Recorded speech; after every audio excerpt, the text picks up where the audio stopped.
책 속에서 찾는 의미 있는 이야기. 사이토 히토리의 하루 하나씩 나에게 들려주는 긍정 메시지.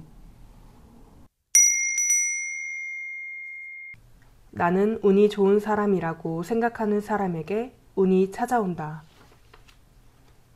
당신은 스스로를 운이 좋은 사람이라고 생각하나요? 지구라는 별은 행동의 별입니다. 아무리 기발한 아이디어를 생각해내도 행동하지 않고 가만히 있기만 해서는 아무것도 시작되지 않습니다. 행동의 별에서는 행동하지 않으면 빵점이나 마찬가지입니다. 한 걸음 발을 내디뎌서 행동하지 않으면 아무 의미가 없습니다. 사람은 스스로를 운이 좋은 사람이라고 생각하지 않으면 좀처럼 움직이지 못하는 법입니다. 그러나 세상은 행동하지 않는 자에게 어떠한 기회도 주지 않습니다. 자신을 운이 없는 사람이라고 생각하거나 그렇게 말하는 습관이 있다면 그 습관부터 고쳐보세요. 그리고 자신의 운을 믿으세요. 딱히 운 좋은 일이 일어나지 않더라도 나는 운이 좋다 라는 말을 하루에 적어도 10회씩 말하면 좋습니다. 꼭 소리내어 말하지 않아도 되지만 소리내어 말하면 더 효과적입니다. 소리내어 말하면 온몸의 감각이 자극되어 나는 운이 좋다 라는 생각이 뇌에 새겨진다고 뇌과학 전문가들은 말합니다.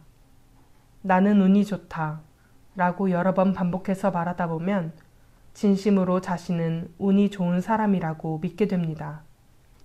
그 믿음이 표정이나 행동으로도 드러나 운 좋은 일이 실제로 일어납니다.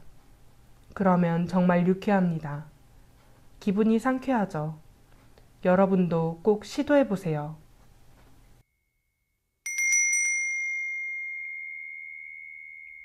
사람은 무엇을 위해 태어났는가? 인간의 영혼은 영원불멸합니다. 몇 번을 죽어도 사람의 영혼은 다시 태어납니다. 자신을 높이기 위해서입니다. 우리의 영혼은 자신이 성장할 수 있을 만한 일을 이것저것 경험해보고 싶어 합니다. 희로애락과 같은 다양한 감정을 느끼면서 인간은 마음의 밭을 갈고 조금씩 지혜를 넓히면서 한층 더 풍성해집니다. 경험은 풍요를 낳는 부모인 셈입니다. 그래서 영혼은 경험하고 싶어서 몇 번이나 다시 태어납니다. 영혼의 성장이란 남을 위해 고생을 무릅쓰고 자신을 희생하는 것이라고 말하는 사람이 있습니다. 그런 생각을 부정할 생각은 없습니다. 하지만 제가 아는 영혼의 성장은 다릅니다. 제가 말하는 영혼의 성장은 남을 위해 희생하고 인내하는 완벽한 인격자가 되는 것이 아닙니다. 지금의 나를 한 단계 성장시킬 수 있으면 그것으로 충분합니다. 예를 들어 게임을 좋아하는 사람이라면 게임을 자제하라는 말이 아닙니다. 그 사람이 게임을 하면서 1등이 되려고 마음먹은 시점에서 그 사람의 예전 모습은 더 이상 찾아볼 수 없습니다. 이것이 바로 영혼의 성장입니다.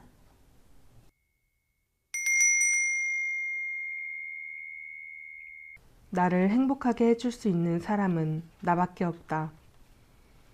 예전부터 저는 인간으로 태어난 이상 행복하게 해줘야 하는 사람이 최소한 한 명은 있다고 말해왔습니다. 그 사람을 행복하게 하지 못하면 남을 행복하게 할 수 없습니다.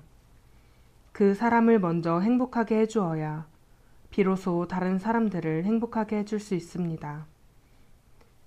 자신이 행복하게 해줘야 하는 사람이란 대체 누구일까요? 그 사람은 바로 자기 자신입니다. 당신이 가장 먼저 행복하게 해줘야 하는 사람은 다름 아닌 당신 자신입니다. 자기 자신을 행복하게 해줘야 한다는 전제가 깔려 있을 때는 자신에게 불리한 생각을 해서는 안 됩니다. 왜냐하면 마음이 힘들어져 지쳐버리니까요. 굳이 자신의 단점을 찾을 필요는 없습니다. 자신의 단점은 주변 사람들이 얼마든지 지적해 주니까요. 그러니까 굳이 나서서 찾지 않아도 됩니다. 당신은 당신 편을 들어주세요. 특히 자신에게 부족함을 느끼고 부족한 자신과 직면하고 있을 때일수록 명심해야 합니다.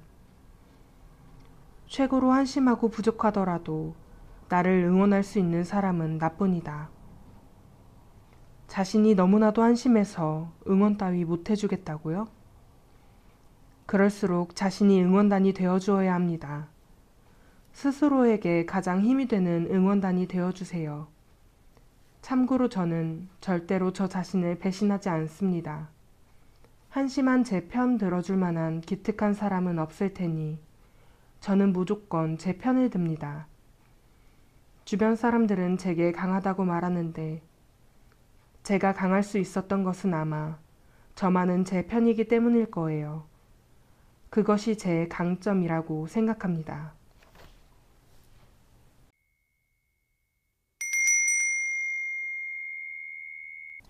자신과 타인과의 차이를 인정한다. 자신도 남도 소중한 존재임을 서로 인정할 수 있는 세상이 이상적입니다. 사람마다 사고방식, 개성 등이 다릅니다.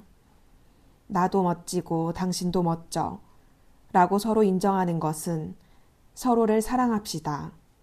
서로 친하게 지냅시다. 라는 뜻이 아닙니다. 자신과 타인과의 차이를 없애도록 노력해보자는 뜻입니다. 차이를 없앤다는 게 무엇일까요? 예컨대 남편을 사랑하고 가족을 사랑합니다. 라고 말하는 사람이 있다고 합시다. 참 멋있지요? 그런데 여러 번 이혼한 사람도 멋있습니다. 비판의 대상이 아닙니다. 그 사람은 그 사람의 인생을 살고 있고 당신은 당신의 인생을 살고 있습니다. 사는 인생은 달라도 모두 영혼의 성장을 목적으로 인생의 여정을 나아가는 나그네입니다. 이성을 좋아하는 사람이 있는가 하면 동성을 좋아하는 사람이 있을 수 있습니다. 그것을 제3자가 뭐라고 할 자격은 없습니다. 자신이 옳고 남이 틀렸다는 것은 아니잖아요. 또 일을 열심히 하는 사람이 있습니다. 나도 일하는 것을 좋아합니다. 한편 일하지 않는 사람도 있을 것입니다. 부모의 도움을 받고 있을지도 모르고 평생 동안 다 쓰지 못할 정도의 재산을 가지고 있을지도 모릅니다. 어쨌거나 그 사람만의 사정이 있는 것입니다. 그렇다고 일하는 것을 좋아하는 나 같은 사람을 억지로 쉬게 하는 것은 좋지 않습니다. 반대로 자신이 일하는 것을 좋아한다고 해서 남에게 일하라고 강요해도 좋지 않습니다.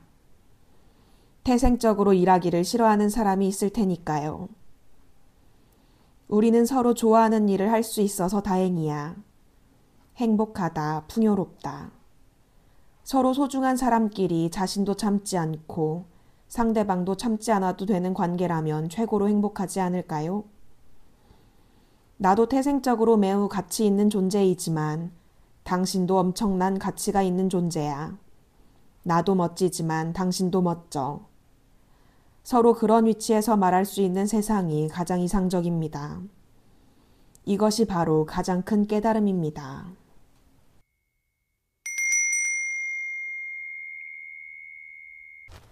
가족이나 친구의 책임을 당신이 짊어지고 있지 않는가? 누나와 남동생이 있다고 합시다. 누나는 매달 월급의 10분의 1을 저금하고 있습니다. 한편 동생은 도박에 빠져 월급을 몽땅 탕진하고 있습니다. 동생이 월급 범위 내에서 도박을 즐기고 있을 때는 괜찮았습니다. 그런데 점차 월급보다 많은 돈을 도박에 쏟아부어 빚을 지게 되었습니다. 동생은 누나에게 말했습니다. 누나, 돈 좀 빌려줘. 형제잖아, 도와줘. 이때 누나는 어떻게 해야 할까요? 다양한 의견이 있겠지만 영혼의 시대에는 이렇게 말하는 것이 맞습니다. 장난해? 도박한 건 너잖아. 그리고 누나는 동생에게 자신이 한 행동의 책임은 자기 자신이 지라고 가르쳐줘야 합니다. 만약 동생의 대출 보증인이 되거나 대신 갚아주게 되면 도박에 빠져서 빚을 지면 곤란해진다 라는 경험을 통해 영혼을 성장시켜야 할 동생은 아무것도 배우지 못하게 됩니다. 게다가 누나의 운세도 나빠집니다. 왜냐하면 도박으로 빚을 진 동생에게 자신이 한 일의 책임을 스스로 지도록 하는 것이 누나의 영혼의 성장이기 때문입니다. 요컨대 두 사람 모두 늪에서 헤어나지 못하게 됩니다.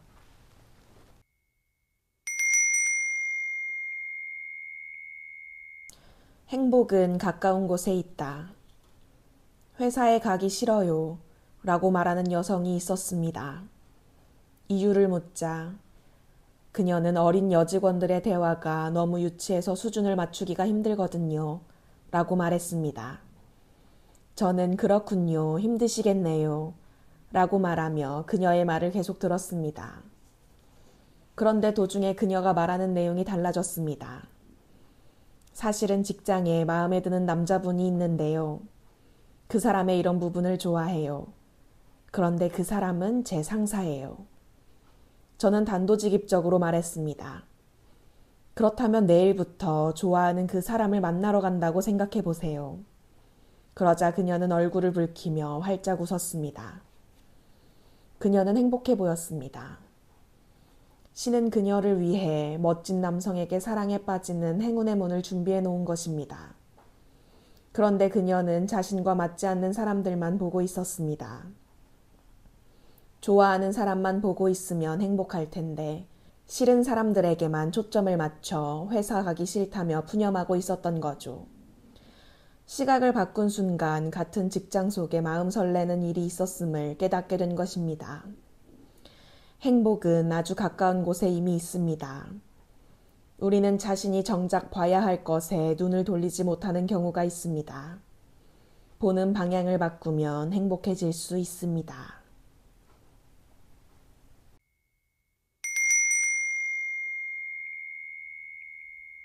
사람은 잘못하더라도 궤도를 수정하며 목적지로 향한다.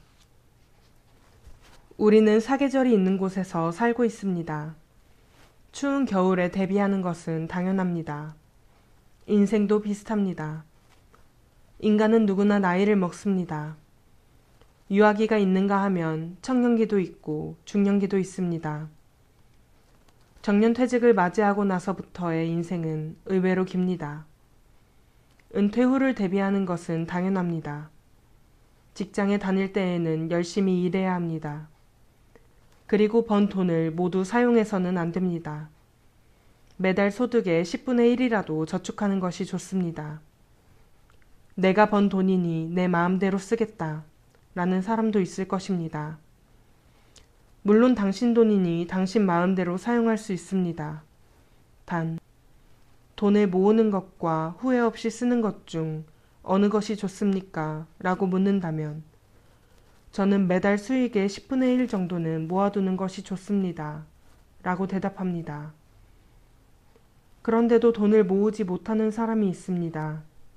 그래도 괜찮습니다. 돈을 다 써서 은행 잔고가 바닥이 나면 쓴맛을 보고 이대로는 안 된다. 돈을 모아야 한다. 라고 깨닫게 될 것입니다. 쓴맛을 맛보게 하는 것이 신의 사랑입니다. 인생이란 잘못된 길로 가면 힘든 일을 겪게 됩니다. 처음에는 자신이 잘못된 일을 하고 있다는 사실을 모르니까 같은 실수를 여러 번 반복합니다. 그러다 보면 무엇이 중요하고 무엇이 중요하지 않은지를 알고 올바른 쪽으로 방향을 수정할 수 있습니다. 사람은 넘어지거나 다치면서 조금씩 목적지에 다가가고 있습니다.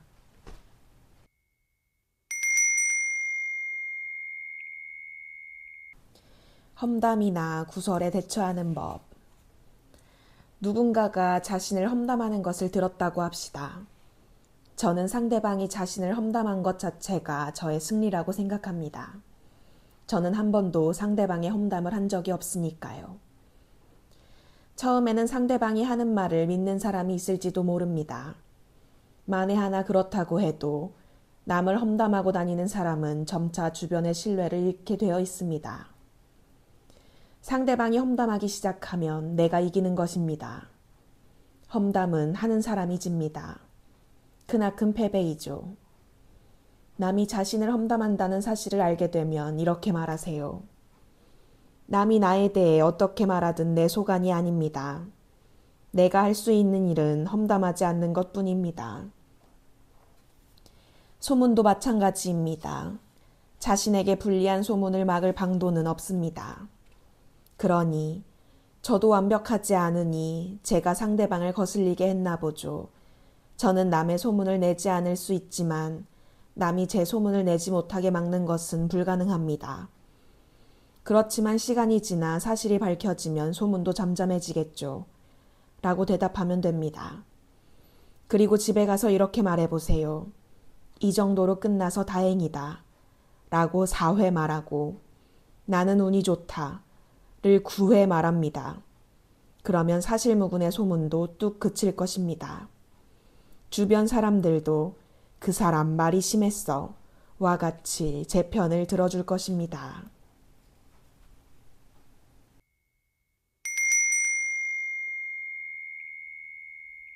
작은 노력이 쌓이다가 어느 날 강운으로 바뀐다. 제가 존경하는 선배가 있습니다. 그는 젊은 시절에 출세를 하였습니다. 그 과정에서 힘든 일을 많이 겪었을 것이라 생각했는데 전혀 그러지 않았습니다. 그는 어린 시절에 자전거 가게 점원으로 근무했을 때에는 가게 점원 중에서 1등이 되려고 했다고 합니다. 전기 가게에서 일했을 때에는 간단한 소켓이지만 열심히 만들었습니다. 강운이란 반드시 내 손에 잡히는 범위에서 노력을 반복하는 것입니다. 누구에게나 내 손발이 닿는 곳에 반드시 출세 기회가 있습니다. 혹은 내 수준이 높아지는 기회가 반드시 옵니다. 그런데 타인과 비교해서 조급하게 한꺼번에 위로 올라가려고 하면 넘어지고 맙니다. 잘 풀리지 않는 거죠. 그런 짓은 절대로 해서는 안 됩니다. 그때그때 자신이 할 수 있는 일만을 해야 합니다. 책 속에서 찾은 의미 있는 이야기.